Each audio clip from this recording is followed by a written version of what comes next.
আজি এনেকুৱা এগৰাকী কণ্ঠশিল্পীৰ ভিডিঅ' লৈছোঁ যিগৰাকীয়ে সংগীত জগতত খোজ পেলাই তেওঁৰ গীতে ৰাইজৰ মাজত এক অভূতপূৰ্ব সঁহাৰি পাই আহিছে। সেইগৰাকীয়ে হ'ল আমাৰ মৰমৰ জনপ্ৰিয় কণ্ঠশিল্পী আচুৰ্য বৰপাত্ৰ। গতিকে ভিডিঅ'টো পলম নকৰি আমি আৰম্ভ কৰোঁ। এতিয়ালৈকে যদি চেনেলটো ছাবস্ক্ৰাইব কৰা নাই প্লিজ ছাবস্ক্ৰাইব কৰক আৰু বেল আইকনটো বজাওক। আচুৰ্যৰ ৰিয়েল নাম হ'ল আচুৰ্য বৰপাত্ৰ গোহাঁই আৰু নিকনেম হ'ল আচুৰ্য বৰপাত্ৰ জানটো। তেওঁৰ জন্ম আছিল 17 নৱেম্বৰ 1987 আৰু তেওঁৰ জন্ম হোৱা ঠাইখনৰ নাম আছিল টেংগাহলা গাঁও, সৰুপথাৰ গোলাঘাট।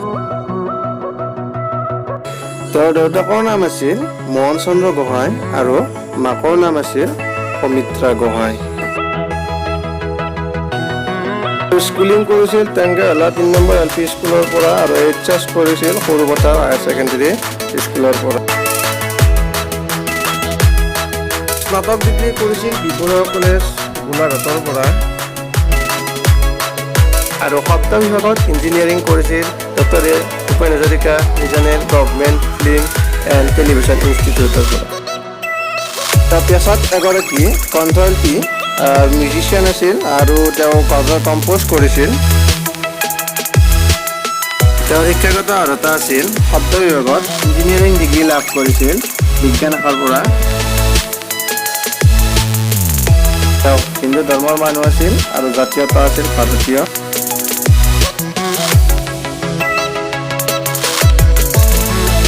চুলিৰ ৰং আৰু চকুৰ ৰং দুয়োটা ক'লা।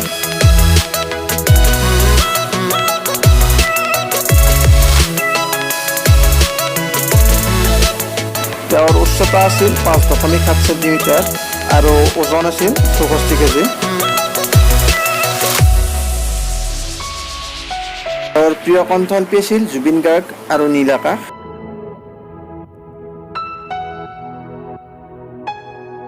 তেওঁ এজন আহোম জনজাতিৰ শিল্পী আছিল।